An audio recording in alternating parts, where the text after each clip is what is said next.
Transformer teams. However, we also see that two teams dropped up north of Plumed, which means that they're likely going to go for a timing attack if SR aren't careful. GG also not really going for what we traditionally see, as they're normally up further north, much further north than they actually decided to drop, as Relax, it looked like, actually tried to contest them.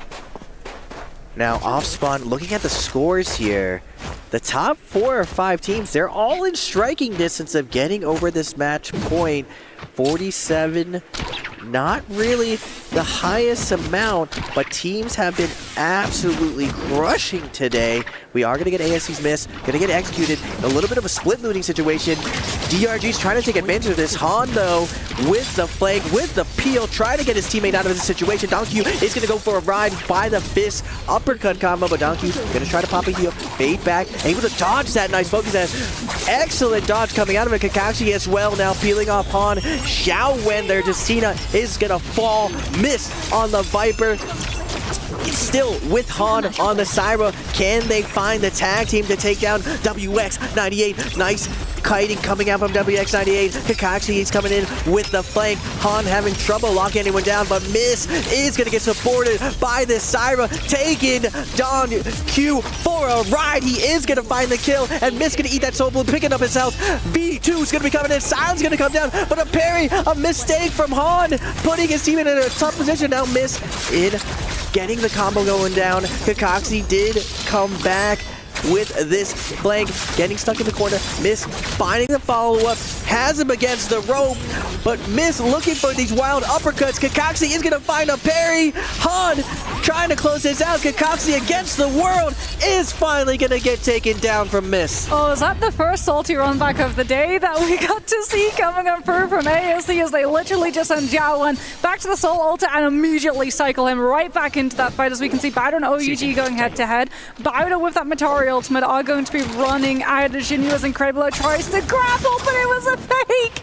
The grapple comes on through into the stagger follow-up on that spear. XEMO is still going to be able to hold the fort down long enough for his reinforcements, his two teammates, to be able to come through and make it an unfair 1 versus 3, as we head to a slightly chillier climate and get to see Hypercube going head-to-head with this Transformer composition. It's going to be Talisker and that Kylan getting full focus down right now, but a big parry is going to be able to put the pressure onto Nosense, who has to burn the combo breaker, wants to hold on to this ultimate for as long as they possibly can, tries to disengage but gets stuck by the grapple coming on through from MVP, and with no choice, his health bar was so low, he has to go for the ultimate and look for grabs on the disengaging players, as they've actually done a very good job of keeping up the pressure onto MVP's players to make sure that Nosense is still going to be within grab distance of some of them. MVP still has a little bit of life in them. They are going to pop that Yuation on, but Choice going to get surrounded right here. We are going to move over to GG in the north. Kings in the north. They're going to find the NA team RL. Syra ult is going to be popped from 330. The pain being laid down on plan B. Now going back to the EU's hope. Hypercube finding MVP off spawn. Yuation down to his last leg. Shout out to Satsuko. This off spawn strategy has been very, very good. They are able to snipe out one of the global teams and scale up on Monk. It's absolutely critical that you win your off spawn as Monk, because it really sets you up for that first Rumble Yang that you want to get into, so you can get better armor, get better weapons, and really scale up to snowball your game. Speaking about scaling up, SR have been able to solve Salvation Podium. It looked like it was a Bane's Breath coming in through from Bowder, and SR have actually kited over to the Forbidden Seal because they have used the ultimates already, and now we don't get the 2 deficits in ultimate abilities. The RMB comes on through from the Full Sword, and that's going to be so much damage instantly. Zhao's been able to build up that Kylan ultimate too, and the after effect dashes are going to be able to keep disrupting Bowder. He gets BBV, he gets NY7, and SR will be able to come out on top of that fight, retaining the possession of that legendary pulse, the only legendary weapon currently on the map, which gives them such a leg up in that first realm of Yang. Going back to the north, RL NA, so with GG and YZG, it looks like CJS. We're seeing another variation of GG. Normally they like to take their off spawn very, very safe, but with so many opportunities to fight right here, they are going to be trying to pick up some kills off spawn before this realm of Yang. RLs go by, trying to kite. GG chasing him down. Nice F. Able to swerve out of there. Like quick Baxter on go by. He originally was a solo player for most of his career. He finally switched over to trios. And with that switch over, dominating NA and showing his talents now on the world stage. It's his first stop here at the world stage, and he broke some ankles. Solo players with those kiting skills making a difference. Oh, the bow shot from CJS. He pulls it back. He doesn't manage to find the connection. What Gobai might actually be able to do, though, is bring GG into YZG. This is the strategy. Like Raven said, break the ankles, kite the team that are chasing you into another full team so that their attention is taken by taking that fight, and you yourself are able to get away in that meantime, as we can actually see that GG have full committed into the rift. They go up into Yushan Ruins, still trying to figure out where exactly this player has gone, as on the outsides of City of Tang we can see ASC just trying to chase down some of those straggle picks against their opponents, as SR have another Kylan ultimate and have another kill onto Biders. This is actually a replay moment coming on from that Kylan V2 that we got to see do such devastating damage with the dashes. ASC scoping out OUG. You gotta watch out. ASC is showing some hostile behavior as they try to hunt down SS. Wait a second. Yeah. All of OUG is dead right now. SS has to get away if he hopes to res his teammates. Now, same thing would go by. It looks like SS with the movement gonna be cutting noise and making his way out of there. Miss, wondering where he went. He's gonna have a brief moment to see him outside the doors. Did he see him though? He did not, and OUG is gonna make it out. Now, we are in a point in Naraka where it is incredibly hard if your team goes down to find res, just because at this point in the game, all of the loot is just absolutely dried up. You have to have sneaky ways, and this is what really separates the top teams from everyone else.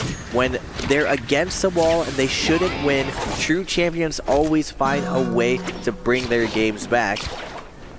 But one of those things that you can do on Horror, which you're actually getting to see, is the ghostly mist has come on through. And normally what Raven said is correct. All of this loot would otherwise have been entirely picked up, but when a weather effect comes on through from Horror, all of those troves get refreshed, which is another reason why we're seeing all of these players on those blue armors instantly gravitate over to that area so that they can try and pick up those resources without having to go up against the hyper-scaled up teams that are going to be looking to position into either Spirit Worlds or Realm of Yangs. And speaking about Realm of Yangs, we've got our first portals and we've got our first players through. GG might be on blue armor, but they do not care. They are going to take the fight. They instantly move into that portal.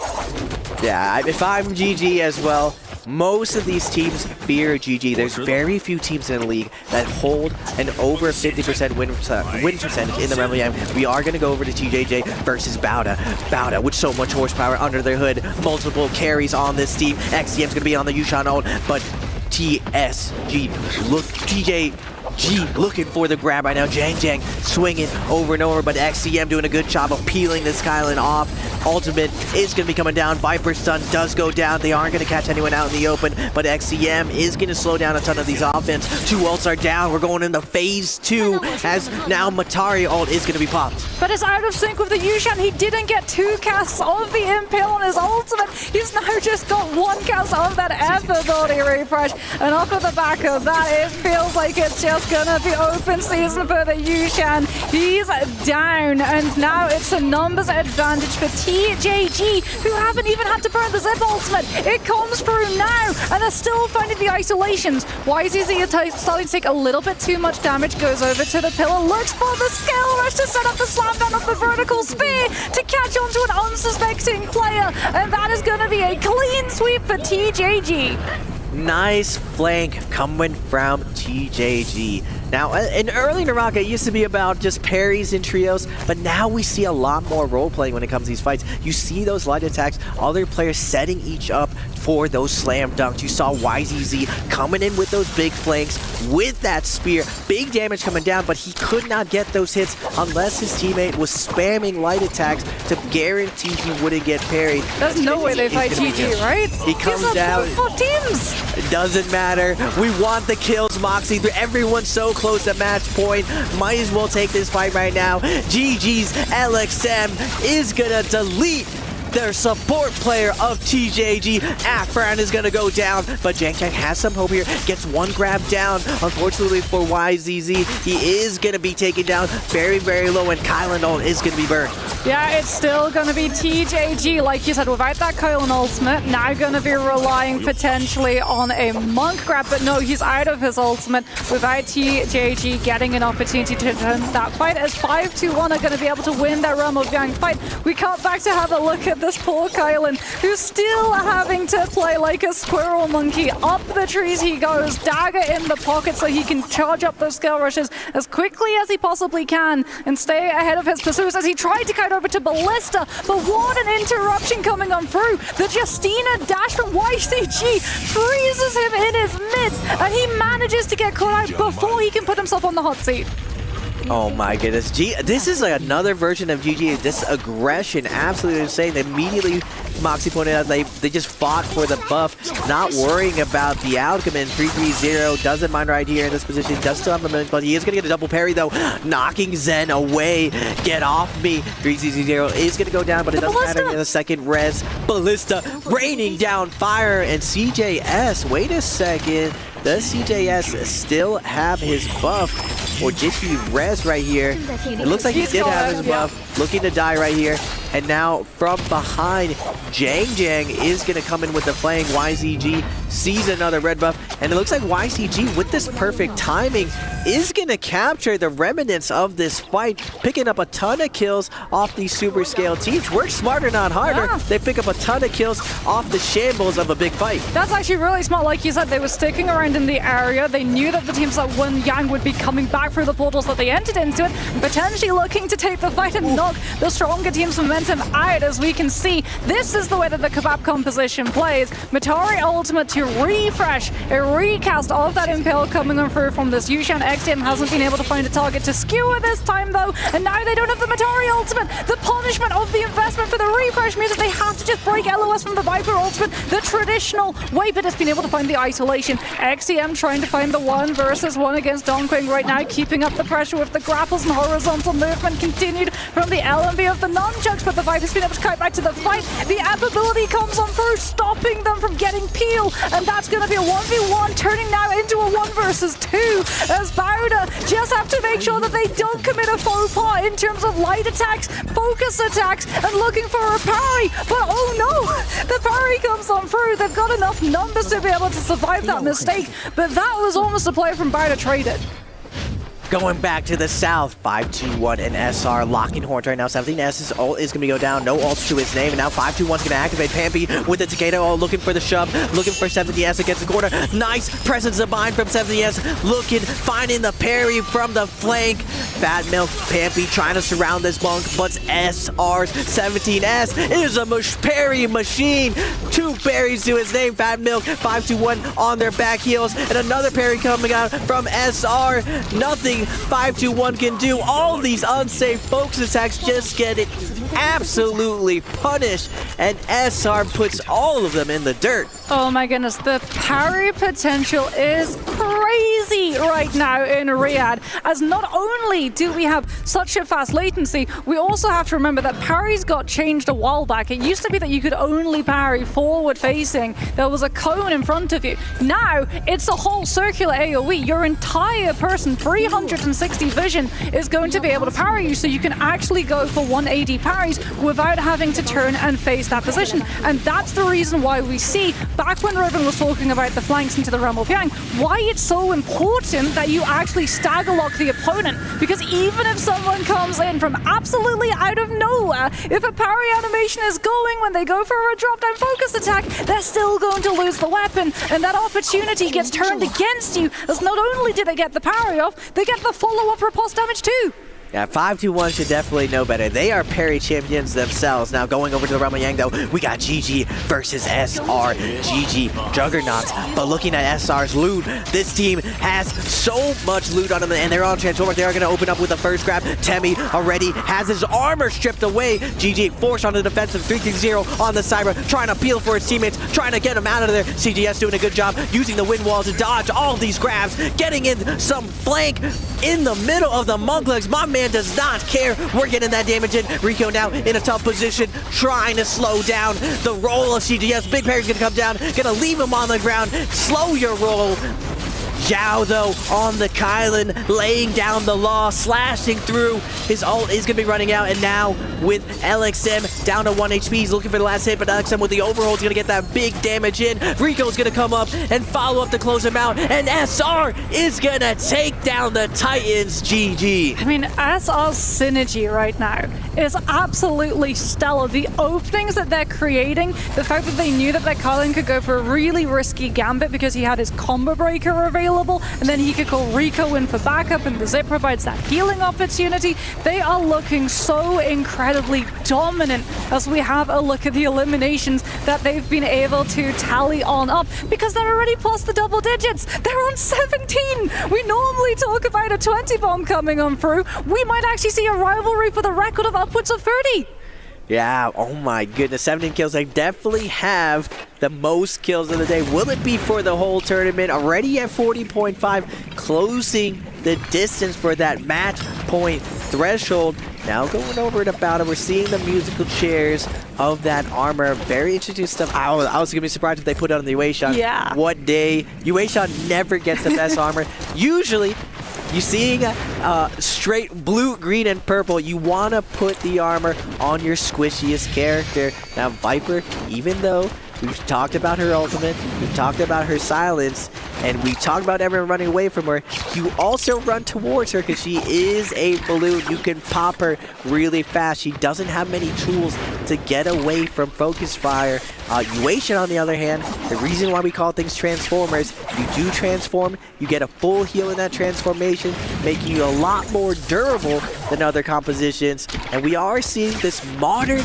attack on Titan with Yueshang, Matari, Viper, just really, really insane. And I thought for the longest time, people laughed at this idea that it would be overkill to pair Yueshang and Matari, but no one ever thought that they should kebab with Yueshang with the damage that he puts out. And so many teams are just caught off guard from it, and there's just so much value that teams are getting off this Yueshang with the double skewer. Well, talking about overkill, let's for a moment talk about underkill. As OUG have actually been able to recover their players, but not get any eliminations. We just saw a little silhouette of them hanging around the outskirts of the city of Tang when we were looking at that kebab composition, and they're still on great armor. So unfortunately, they're not in the greatest of positions, but hey, survival points are survival points, and unfortunately, it is going to be looking pretty rough for them if they do have to take a brawl fight. They're probably not going to be surviving all that long, so they're going to be playing very much out of sight, out of mind until we head into some more of those final zones, as we can have a look at City of Tang, because Bowder,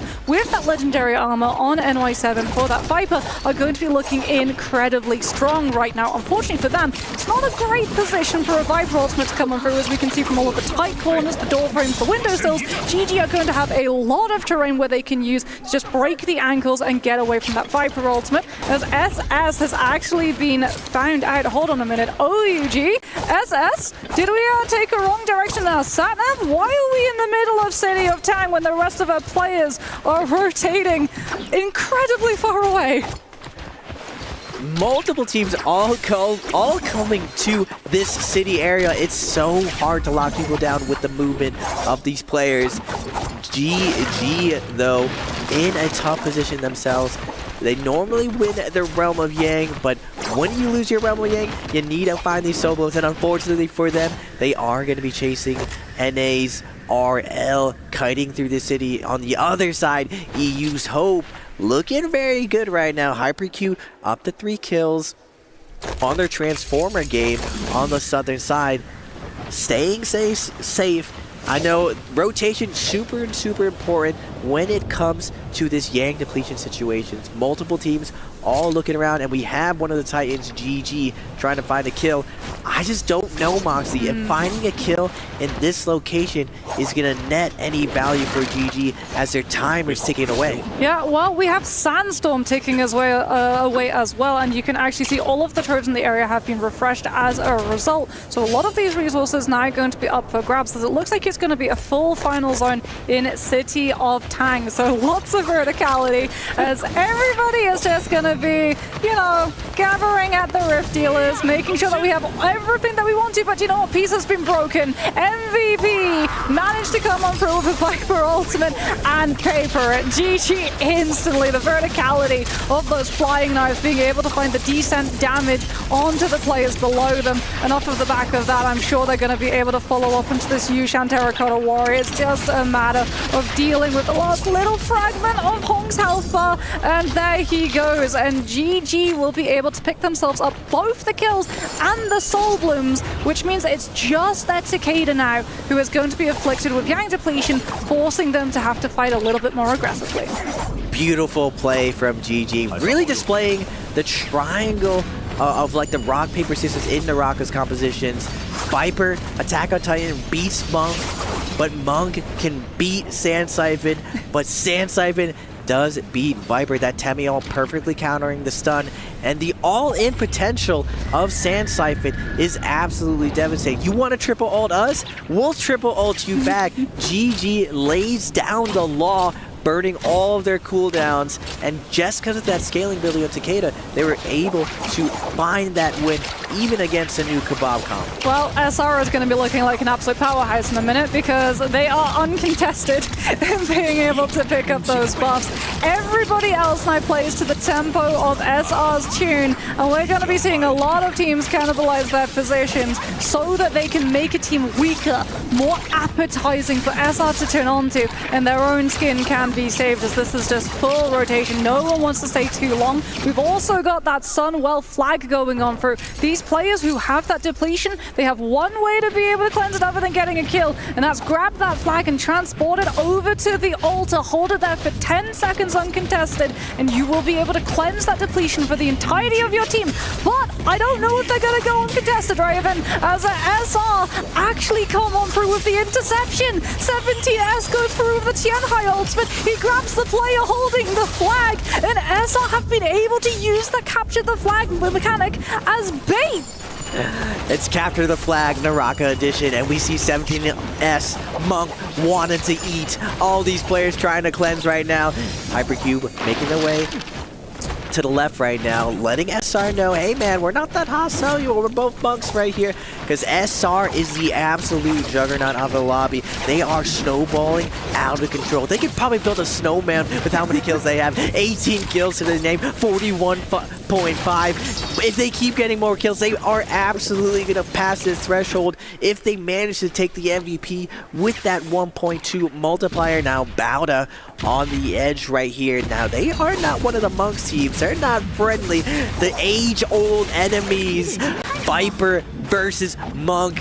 The Titans letting them know you're not going to be laying down any planks on us today, NY7. OUG, it's still just constantly at the back of my mind after that bi-weekly finals.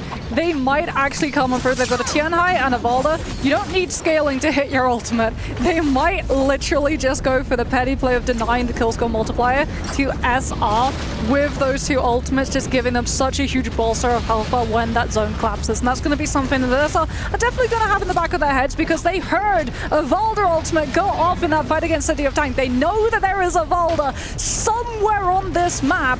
They know that they took her out. They might not know, however, that OUG were able to bring her back, as it looked like SS was once again that distraction force coming on through in City of Tang, make them think that the Valda has been removed from the fight, the way that they utilized the RG in that bi-weekly final, so that you don't have to worry about a Valda and hunting her down, forcing that V2 as the zone closes on through. This is a very sneaky play from OUG, where they're not going for a lot of kills or a high-scoring point game for themselves. What they're doing is they're griefing the teams closer to the top instead. Yeah, OUG They're like cockroaches. You can't kill them. They said SS managed to get away in the early game and find a way to rest his two teammates. Now, Moxie brought it up before. OUG was able to clutch it up with one of their Volas able to stall in endgame. Can they do it again right now? Because there's still some scraps that they can beat, and getting over that threshold, super important. Now, first Spirit, well, we got Bauda and TJG gonna be banging it out, but it looks like the Monk able to push his little brother Yushan out of the circle. No way you can really contest this powerhouse right now, and they are going to get the Draco Storm and start laying down law. Oh, YZG get caught in the crossfire too. So too do SR. 17S gets full stun dazzled by his Syra. Doesn't have his ultimate, but does have the backing of his team so that he gets that stabilization. They're also able to turn the attention onto GG. LXM goes down. 17S will be able to build enough rage off of just the cannon pressure as well as the Soul Bloom to have that ultimate back up if they get pressured. As we know that there are multiple TN high teams in this lobby. It's actually Bauda on the Viper comp, who for the first time are going to be outnumbered. The Viper teams are not going to want to reveal themselves, nor are they going to want to use their ultimate if another TN high has transformed, because they can still get grab cancelled out of it by another Monk. It's a very rough position for Bauda to have to find themselves into, as they went with the Kebab composition, which should have all bases covered. You've got the Matari, so you don't have to worry about the Viper ultimate. You've got the Viper, so you can fit in with the upper Viper compositions and you don't get targeted out by them, so you can survive till the end game. But unfortunately for Bauda, the cards have fallen in the favor of the Transformers. Speaking of, SR put themselves to double digits. 20 coming on through for them. 44.5 points. If they get any more eliminations, they might not even need the kill score multiplier to be on match point threshold.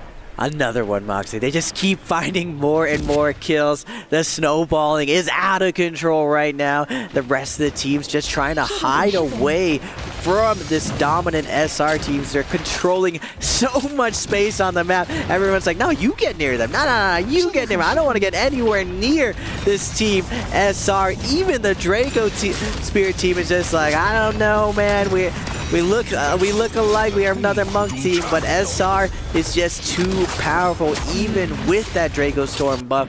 There is Bauda still lurking on the side, on the Kebab, on the Viper team. You see them on the top of your screen in the trees. They're trying to like stay out of sight, out of mind. XCM continuously scale rushing in the sky to try to stall out, but the Monk teams know that Attack on Titan team has to go next right now. NY7 letting them know he has a surprise for them. He's not going to go down without a fight. The Monk ults are going to be coming down to iframe that initial stun. Nice daggers out, coming up for the Kylan, trying to set up NY7 for a grab, but NY7 bobbing, weaving. We're getting out of there. He is going to get scooped up. The crossbow's coming in. He's getting lasered down, and NY7's Bauda is going to get cooked. Oh, that's so unfortunate. He scale rushed to be on the top of the Monk's forehead, which meant that he was out of grab range. Unfortunately, it meant that he was fully in range of the follow-up from the Monk's team, as all-out war has exploded right now. 12 players alive. SR having a full team, and in a matter of moments, they might not be the only ones with that, as XEM now comes on through to the forefront with that Yushan.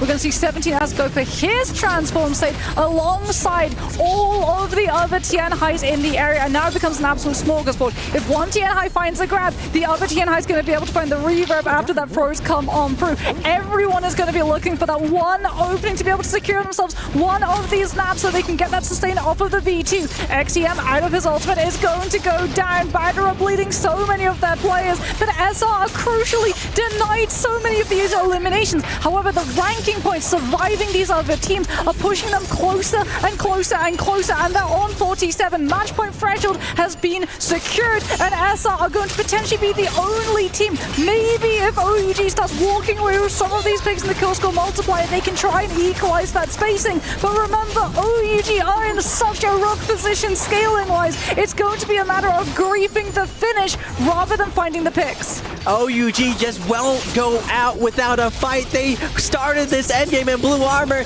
Now we're living rich. We got the gold armor. Perry's gonna come out from SS. He's staying in the fight though. Zhao looking for the flank. Gold pole sword in hand. Goes with the jumping LMB, trying to chop his way through, but the high ground is held by OUG. SS with the spears is gonna crowd control everyone. SS trying to hold the middle ground, trying to Monk hold, but he's off-angled. He's going to take a ton of shadow damage as the zone comes in. Oh my god, half of his health is going out. The Kylanol doing so much damage. Shinyu's able to hold his own, full health to his name, and somehow OUG turns this around. Rico doing his best with the Zippingo, trying to survive, going for a ride, and they are going to go with a two-way tie.